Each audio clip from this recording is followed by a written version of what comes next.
Și vă vine să credeți că costă doar 16 euro pe noapte? Hai să vedem cum arată și în interior.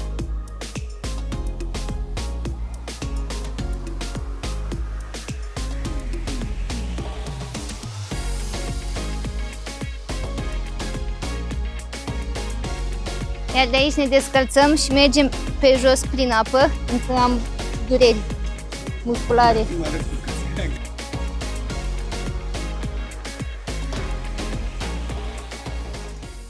Bună dimineața, este ora 5 și cred că se vede acest lucru. Ne-am trezit așa de dimineața astăzi deoarece vom pleca din Ho Chi Minh spre Mui Ne, așa că ne-am bucuit un autobuz care a costat 6.000 de dong și vom face în jur de 4 ore. Abia aștept să ajungem în noua noastră locație.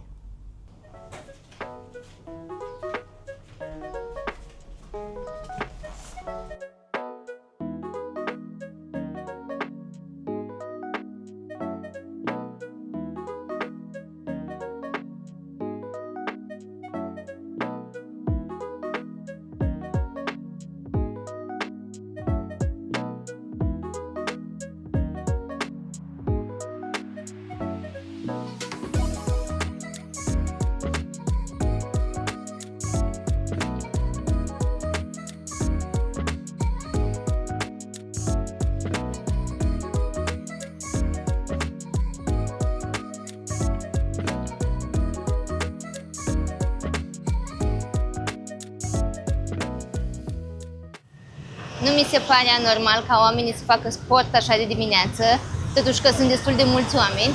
Ce mi se pare interesant este faptul că oamenii joacă badminton la 6 dimineața.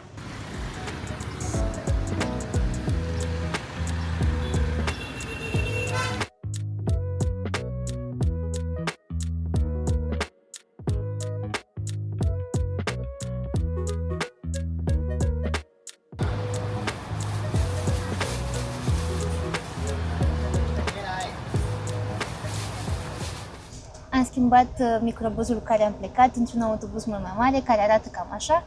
Este prima oară când avem o astfel de experiență și compartimente private, deoarece putem să tragem perdeaua. Cam așa. Aici ai o zonă unde poți să-ți încarci telefonul, aer condiționat. Destul de confortabil, aș zice. O să vedem la final cum a fost.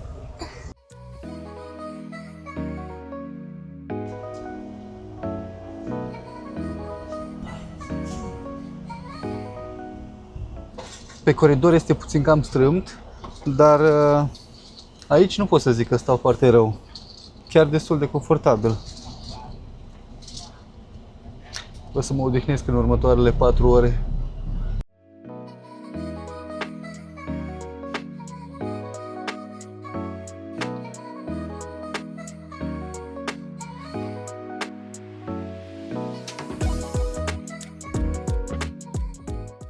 Am observat că mulți dintre cei care ne urmăresc videoclipurile nu sunt abonați la canalul nostru de YouTube, așa că dacă poți verifica rapid și apăsa butonul de subscribe, ne-ar ajuta enorm. Este gratuit și este cel mai simplu mod prin care ne puteți sprijini.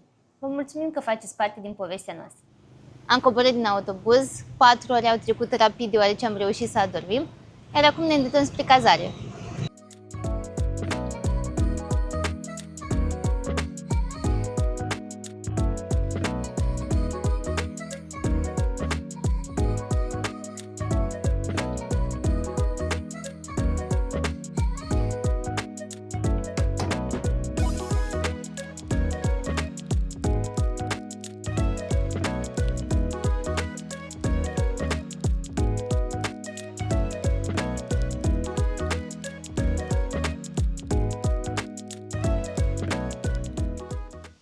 Aceasta va fi cazarea noastră pentru următoarele 5 nopți și vă vine să credeți că costă doar 16 euro pe noapte? Hai să vedem cum arată și în interior. Aici avem o zonă unde avem dulapuri, o masă pe care o putem folosi ca și birou, oglindă, în dreapta avem dormitorul, pat destul de mare, confortabil, un televizor. Hai să vedem cum arată baia.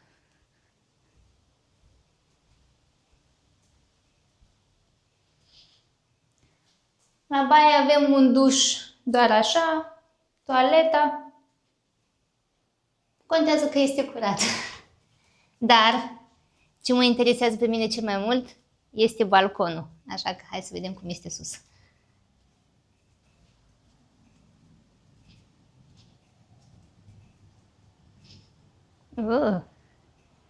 Superb! Avem vedere spre piscină. Iar în partea dreaptă avem o zonă unde putem lucra și mânca. Și bineînțeles, unde ne putem și relaxa. Așa. Iar aici, dacă avem nevoie, avem și o mini bucătărioară cu frigider. O zonă unde putem pune rufele, ghivetă și cam atât. Bună dimineața din mâine! Astăzi mergem să explorăm, iar prima noastră locație este la 7-8 minute de mers cu scuterul. Noi am închiriat unul de la hotel și am plătit 140.000 de dong pe zi. Și sincer, este prima oară când închiriem un scuter. Să vedem cum o să fie. Bineînțeles că Laura îl va conduce.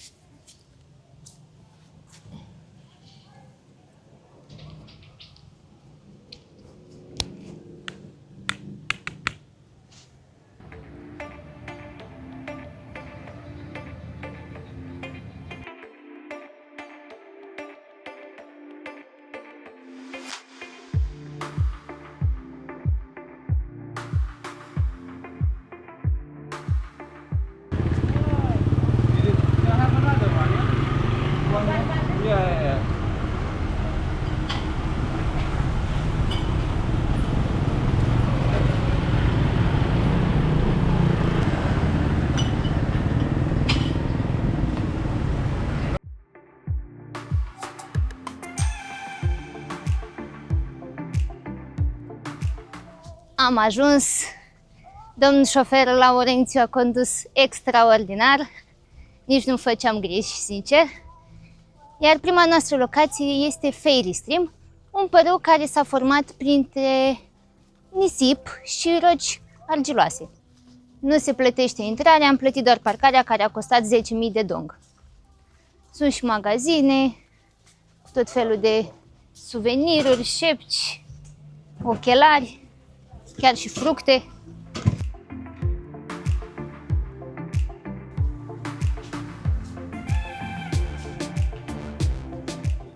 Iar de aici ne descălțăm și mergem pe jos prin apă. Apa nu este foarte adâncă, călduță.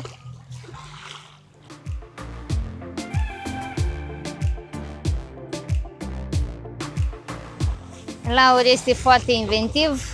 Ne-a scutit să cărăm papuci în mână și a legat de pantalonii lui.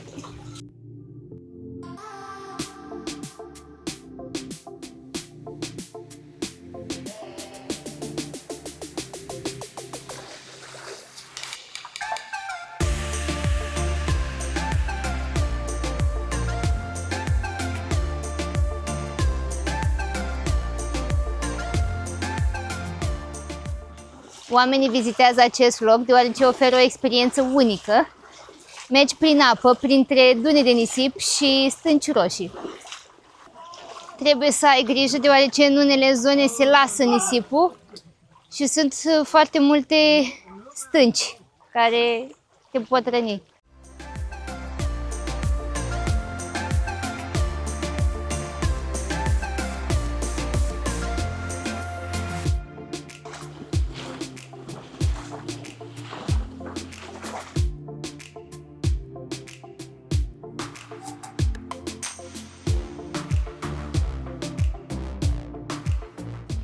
Acest pământ roșiatic este argila, un pământ foarte fin care s-a format în urma măcinării rocilor. Este lipicios, menține umezeala și tocmai acesta dă culoare acestui peisaj superb.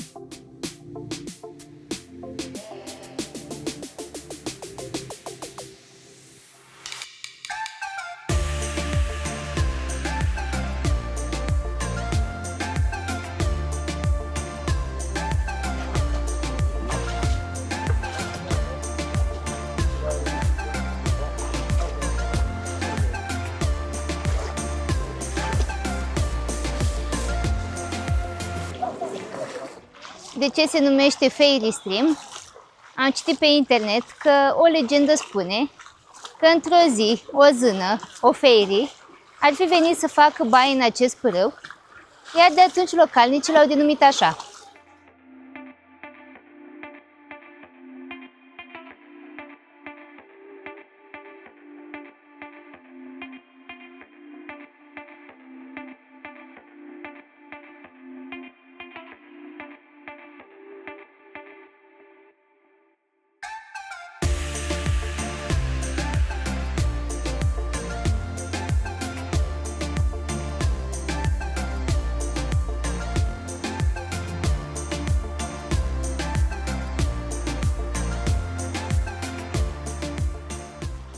Noi ne-am pregătit de acasă și ne-am dat cu spray de țânțari, dar se pare că aceștia sunt mai rezistenți și efectiv m-au mâncat peste tot.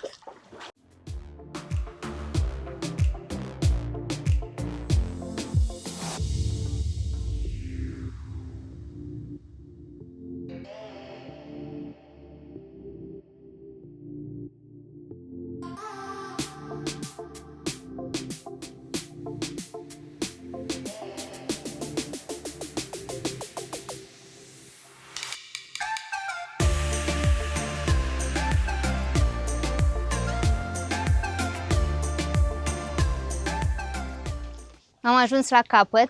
Teoretic trebuia să fie o cascadă, dar se pare că drumul se înrăutățește și nu mai putem continua. Și am parcurs o distanță de aproximativ 1800 de metri în jur de o oră. Dar bineînțeles că noi ne-am oprit să mai și filmăm.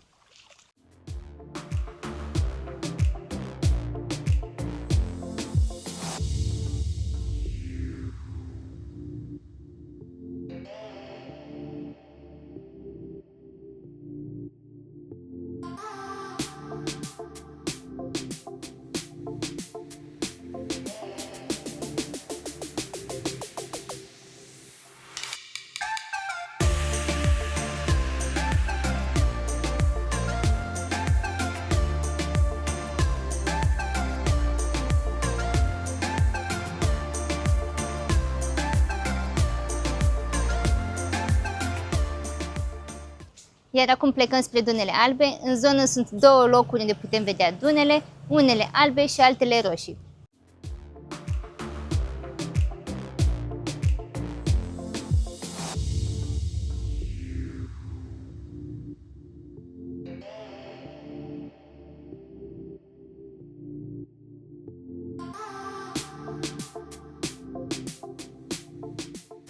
Am oprit să alimentăm și să luăm o pauză. Și dacă înainte pe 2 sticle de gazolină am plătit 50.000 de dong, acum pentru un full am plătit 45.000. Și mă gândeam acum, dacă o să continuăm să circulăm cu scuterul, cred că o să înceapă să-mi apară riduri, deoarece în timp ce mergeam simțeam cum mă strâmb în toate modurile posibile și imposibile. Încă am dureri musculare.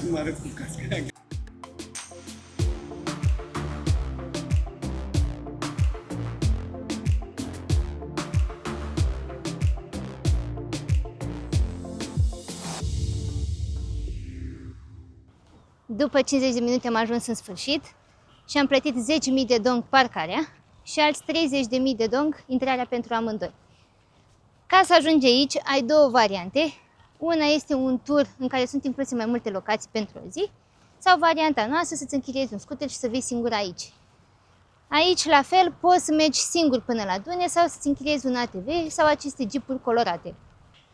Prețul ca să-ți închiriezi un ATV sau un jeep variază între 800 și 1 milion de dong.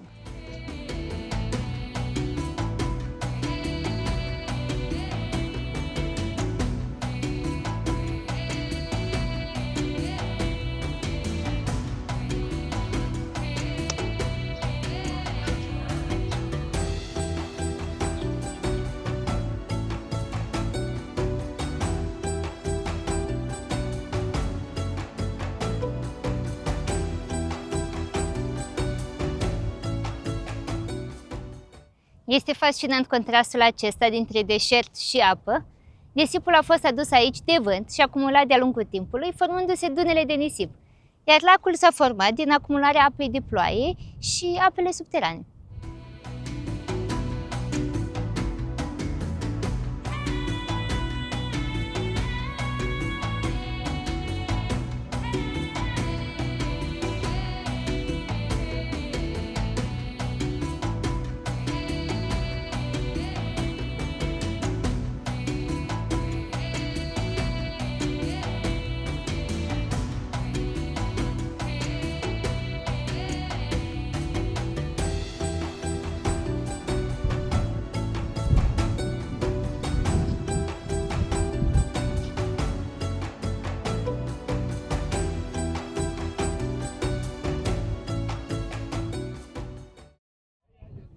Aici sunt aduși turiștii ca să se dea pe nisip. Eu am zis că zic pas la acest lucru, dar Laura a decis să se dea și abia aștept să aud ce părere a avut el despre această experiență.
A trebuit să încerc și eu.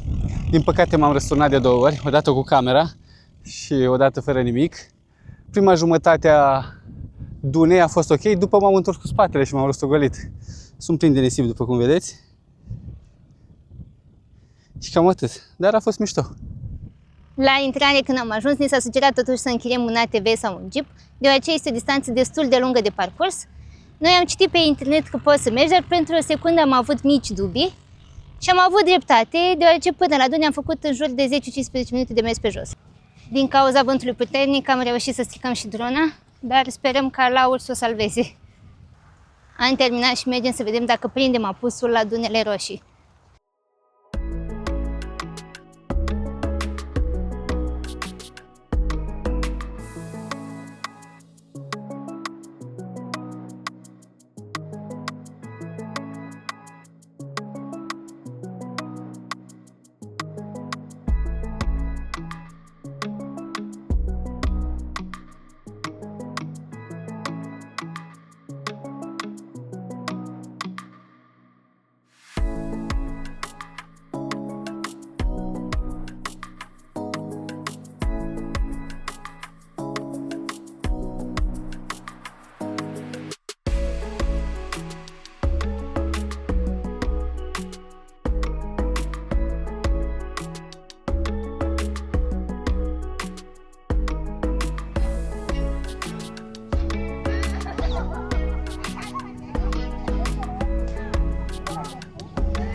Am uitat să precizez că Laura a dat 50.000 de dong pe aceste plăci ca să se dea pe nisip. După 20 de minute de mers cu scuterul am ajuns. Aici nu se plătește intrarea, doar parcarea 10.000 de dong. Mergem să privim apusul și de la intrare ne-am luat și câte o nucă de cocos, care a costat 30.000 de dong.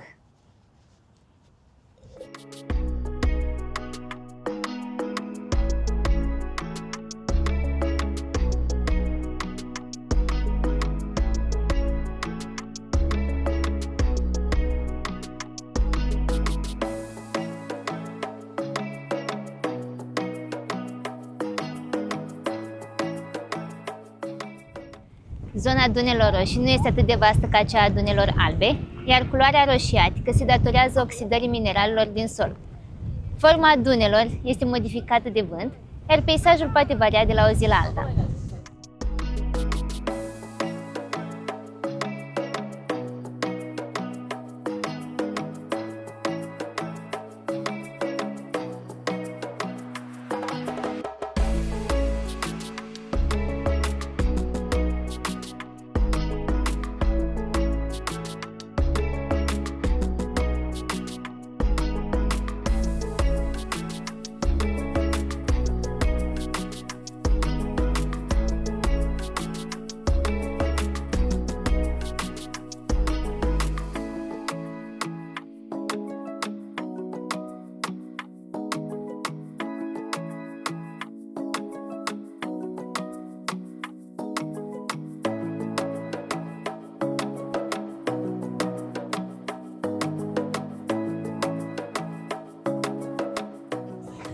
A venit ploaia și am plecat direct să mâncăm și am venit într-o zonă de food court unde se găsesc tarabe cu diferite tipuri de mâncare, bineînțeles locală, tailandeză, mexicană, indiană, europeană și încă o tarabă cu fructe de mare proaspete.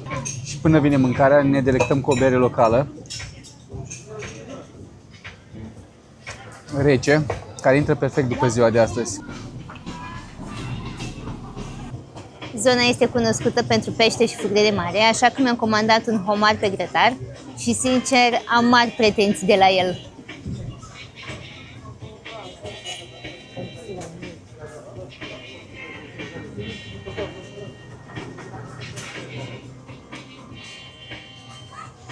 Este foarte bun, este fraged. Noi am ales cu unt și usturoi. Laura a precizat că ar dori fără usturoi, deoarece el nu consumă, dar se pare că o să-l mănânc doar eu. Nu are foarte mult usturoi.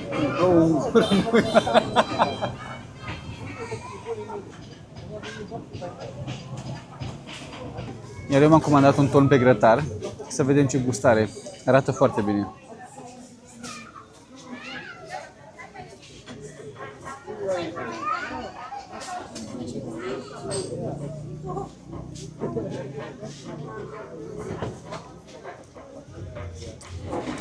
Este bun, pare proaspăt și foarte bine condimentat. Este aromat. Am uitat să precizez, noi pe aceste două feluri de mâncare, 2 beri și un Pepsi, am plătit 17 euro.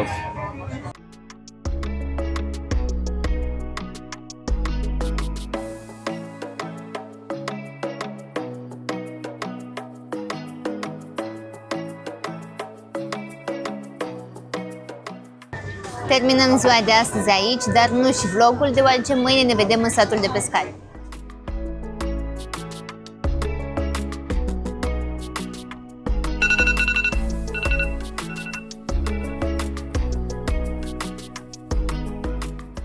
Bună dimineața din Fishing Village, una dintre cele mai vechi comunități pescărești din zonă.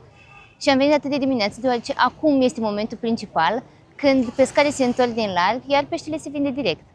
Aceasta este o piață mai atipică, deoarece peștele este sortat și vândut direct pe nisip, fără transport sau depozitare. Iar acesta este un sistem tradițional, des întâlnit în comunitățile din Muine, înainte ca turismul să devină principala ocupație.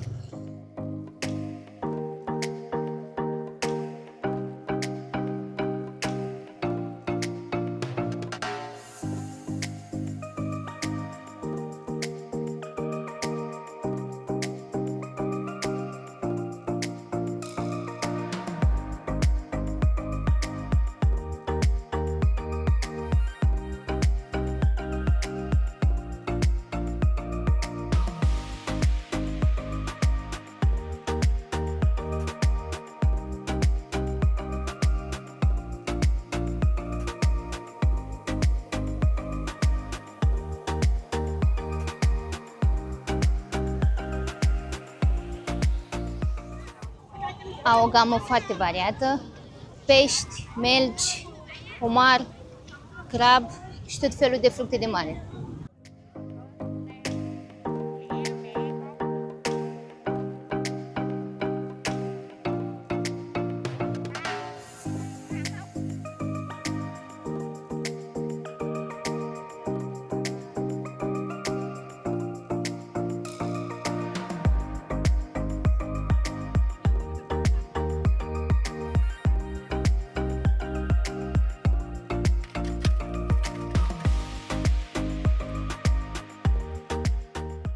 Și un lucru de precizat este faptul că în fiecare zi găsești altceva, deoarece depinde de captură.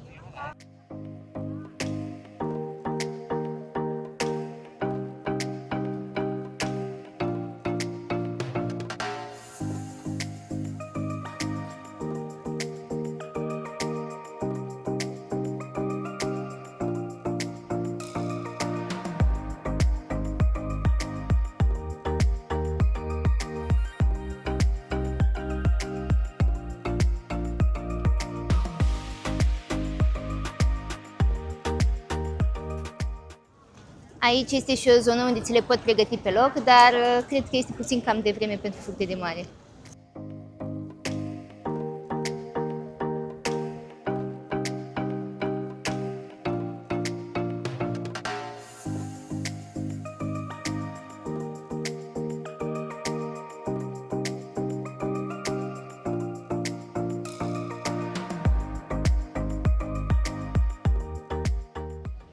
Bărcile rotunde de aici se numesc tung chai și sunt tipice Vietnamului, fiind folosite la pescuit în ape de coastă, deoarece sunt ieftine, ușoare și rezistă bine la valuri.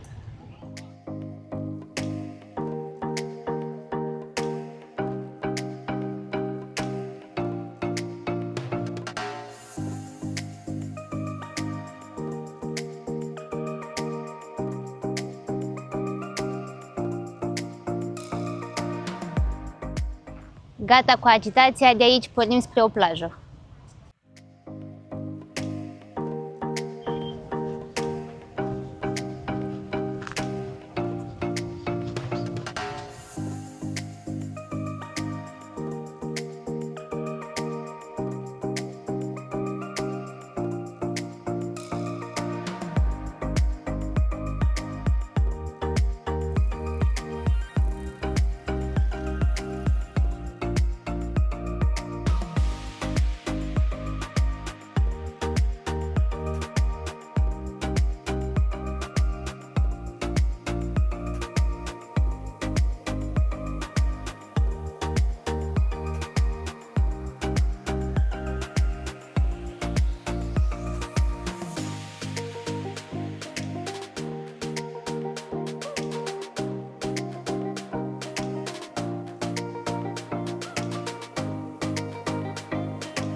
Am ajuns la plaja Dia Rock și se pare că am prins momentul ideal, exact când fac oamenii surf.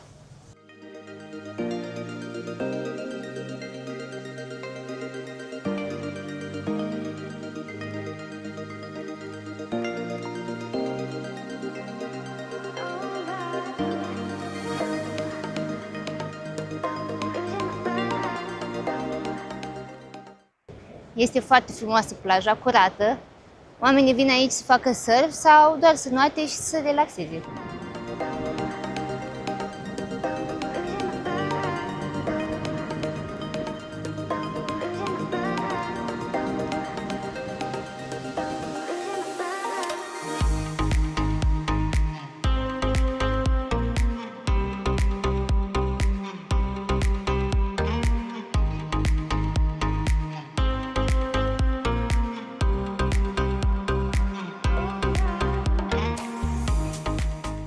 Încă nu este ora 10, dar simți deja cum te topești.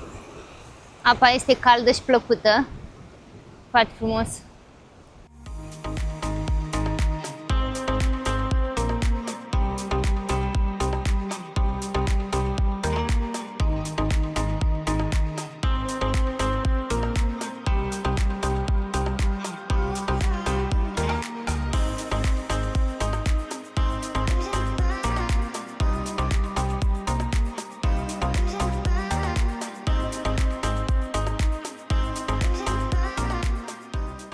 Cam asta a fost aventura noastră mâine. Plaje, dune, vânt puternic și o atmosferă total diferită față de restul Vietnamului.